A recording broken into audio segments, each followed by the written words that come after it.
Okay, so here we have the Chapter 1, Unit 1 review packet for the midterm. So we're going to go through this and take a look at the answers as we go through it. All right, so the first one is, what is another name for line Q? So line Q here connects these points. So it has points D and C on it.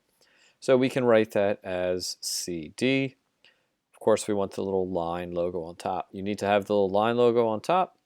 I can clean that up. And you want to make sure that you have 2 points. Some people are still writing points as, ooh, that looked horrible. Some people are still writing their points as, sorry, their lines as just 2, or, sorry. Some people are still writing their lines as 3 points with 3 letters. Remember, a line is going to have just the 2 letters on it. So make sure that you are writing just 2 points. So CD, perfect. If we said, what's another name for line M? You don't want to write BDE. It's a line, so it has it only has 2 letters, not 3 letters. Long-winded way of me saying this is the correct answer. All right, so where's the point of intersection AC and FE? This is AC, there's FE, so we can see that they both intersect at point B. So we can just say B, and that's it. Which type of angles are angles 1 and 3? They're a linear pair, so we can say that they're a linear pair. We can say that they are supplementary. That's fine. Technically, they are adjacent angles, but we don't want to say that they're adjacent. That's not specific enough. Angles 2 and 1, or 1 and 2, they are vertical angles. We can tell that they are vertical angles because they are formed by these 2 lines here. There we go. Those 2 lines there. So we can see there's the vertical angles. So that makes vertical angles. Okay. 3 collinear points. Collinear just means on the same line. So we can say ABC because these are on the same line. We can say BDE. We can say FBD. We can't say BDC because although BD are on the same line and BC are on the same line, the 3 of them are not on the same line. So I'll just choose points A, B, C, but there are more correct answers there. If measure of angle 1 is 30 degrees, what's the measure of angle 2? Well, again, they're vertical angles, so if 1 is 30, then 2 must also be 30. Vertical angles have the same measurement. Okay, if the length of PQ, find the length of PQ if P is find the length of PQ if P is between Q and R. PQ is 3y, QR is 5y plus 3, and PR is 11. So first thing we want to do is we want to draw a picture. So there's my line. I'm going to have Q and R with P in between. So I got QPR. We can't assume that QP is congruent to PR. We can't assume that P is the midpoint. So we'll just fill in these other points. So PQ is the same as QP. So that's 3y. QR is the whole line or segment. So that's 5y plus 3. And PR is 11.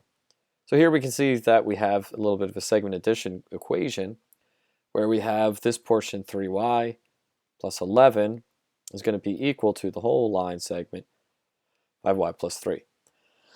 And so then we just solve using basic algebra. So we subtract 3y from both sides, so we get 2y on the right. We subtract 3 from both sides to get 8. So we divide by 2 to get y is equal to 4. They do ask for what PQ is. So PQ is equal to 3 times 4. So PQ is equal to 12. And when we're done with that, we're going to put a little box around our answer so we know that is the answer. Next up, 1 and 2 are supplementary angles. That means they're going to add up to 180. So measure of angle 1 plus measure of angle 2 is going to be 180. So if I add these together, 6x minus 9 plus 2x plus 17 is going to equal 180. Combine the like terms.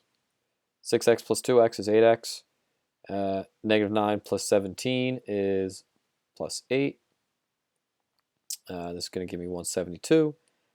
So we do 8x is equal to, sorry, that's 172. 8x is equal to 172.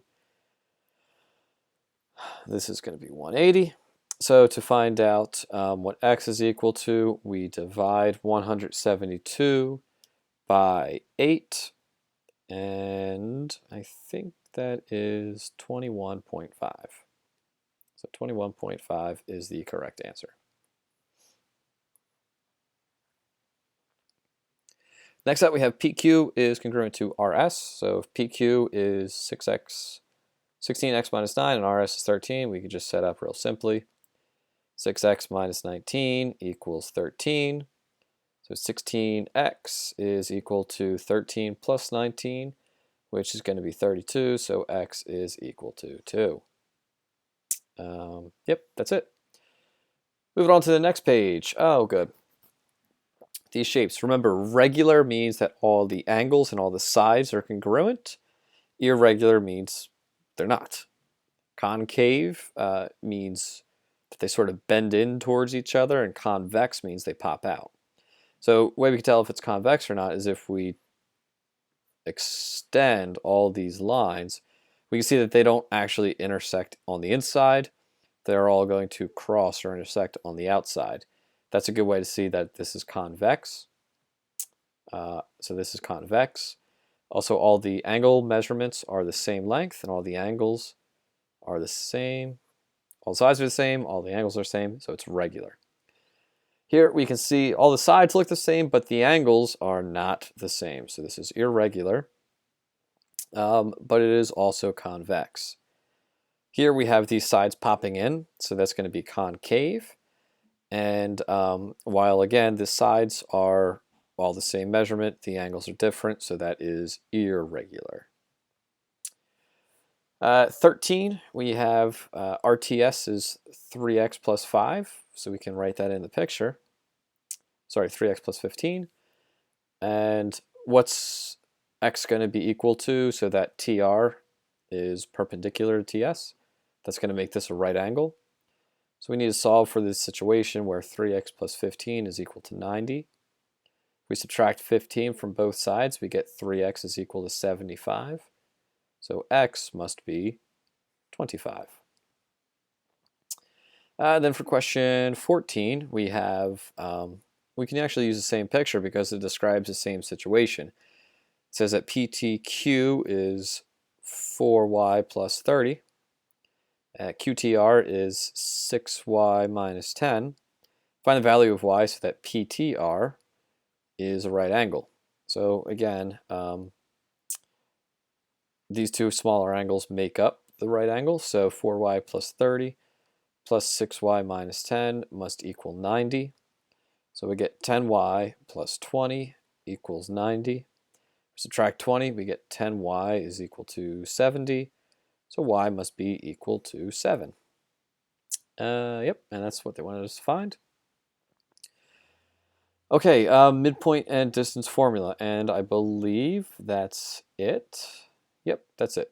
So midpoint formula is, it gives us a point. So don't forget, midpoint formula, it's the average of the x values and the average of the y values. So what we're going to do is we're going to add up the x values, so 2 plus 7 divided by 2, and the y values, which are 4 plus 9 divided by 2. So here we're going to have 9 halves, comma 13 halves. That's it. No need to add these. We're looking for a point.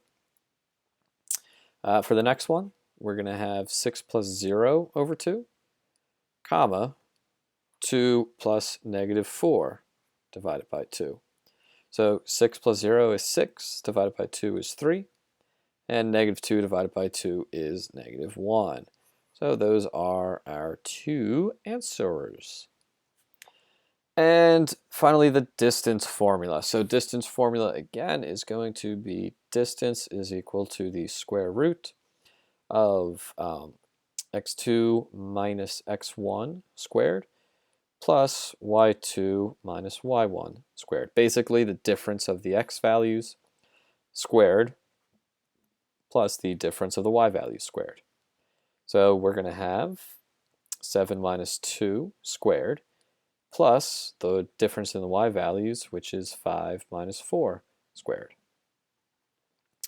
Distance is going to be 7 minus 2, which is 5 squared, plus 9 minus 4, which is also 5 squared.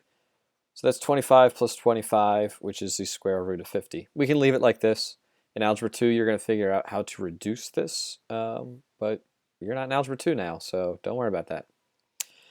For the next one, we're going to have that distance is equal to the square root of 6 minus 0 squared plus 2 minus a negative 4 squared. So we're going to have that distance is equal to the square root of 36 plus another one, 36. So this is going to be the distance is equal to the square root of 72. Again, it's not a perfect square, so no need to worry about reducing that. We'll leave it like that.